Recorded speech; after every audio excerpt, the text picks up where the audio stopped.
وكان من دعائه عليه السلام بخواتم الخير: اللهم صل على محمد وآل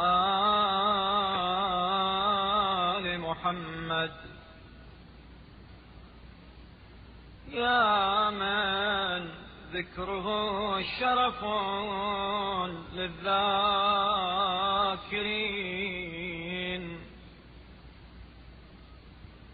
ويا من شكره فوز للشاكرين،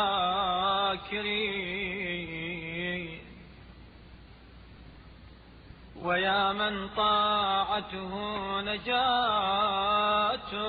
للمطيعين.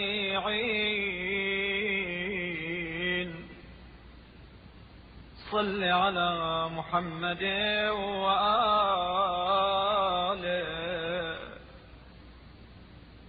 واشغل قلوبنا بذكرك عن كل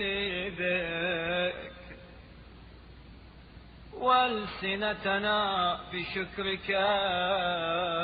عن كل شكر، وجوارحنا بطاعتك عن كل طاعة. فإن قدرت لنا فراغا من شغل فاجعله فراغ سلاما، لا تدركنا فيه تبعا، ولا تلحقنا فيه سئما، حتى ينصرف عنا كتاب السيئات بصحيفة خالية من ذكر سيئاتنا، ويتولى كتاب الحسنات عنا مسرورين بما كتبوا من حسناتنا.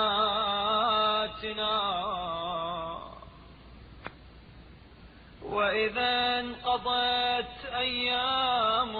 حياتنا وتصرمت مدد أعمارنا واستحضرتنا دعوتك التي لا بد منها ومن إجابتها، فصل على محمد وآله،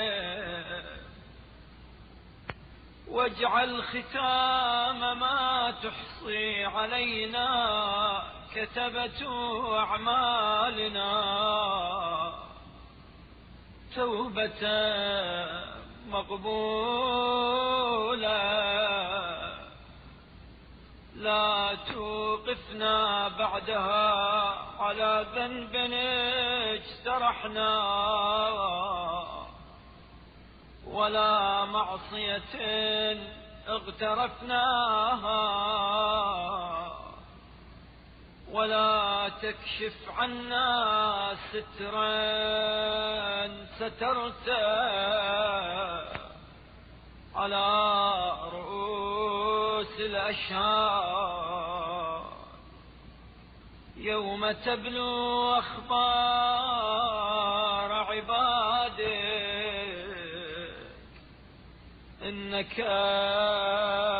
رحيم بمن دعاك ومستجيب لمن ناداك برحمتك يا أرحم الراحمين. مکارم الاخلاق صحیفہ کاملہ میں انجام بخیر ہونے کی دعا۔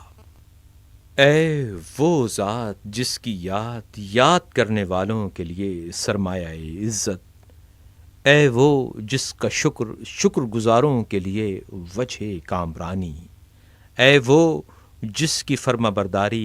برداروں کے لیے ذریعہ نجات ہے، رحمت نازل فرما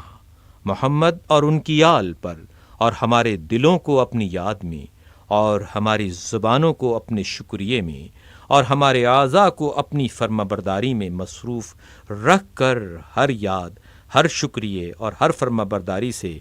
بے نیاز کر دے۔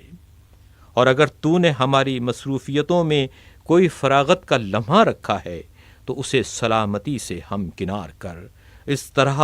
کہ نتیجے میں کوئی گناہ دامنگیر نہ ہو اور نہ خستگی رونما ہو، تاکہ برائیوں کو لکھنے والے فرشتے اس طرح پلٹیں کہ نامہ اعمال ہماری برائیوں کے ذکر سے خالی ہو، اور نیکیوں کو لکھنے والے فرشتے ہماری نیکیوں کو لکھ کر مسرور و شاداں واپس ہوں۔ اور جب ہماری زندگی کے دن بیت جائیں اور سلسلہ حیات قطع ہو جائے اور تیری بارگاہ میں حاضر ہونے کا بلاوا آئے، جسے بہرحال آنا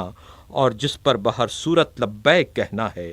تو محمد صلی اللہ علیہ وآلہ وسلم اور ان کی آل پر رحمت نازل فرما، اور ہمارے کاتبان اعمال ہمارے جن اعمال کا شمار کریں ان میں آخری عمل مقبول توبہ کو قرار دے، کہ اس کے بعد ہمارے ان گناہوں اور ہماری ان معصیتوں پر جن کے ہم مرتکب ہوئے ہیں سرزنش نہ کرے، اور جب اپنے بندوں کے حالات جانچے تو اس پردے کو جو تو نے ہمارے گناہوں پر ڈال دیا ہے سب کے روبرو چاک نہ کرے۔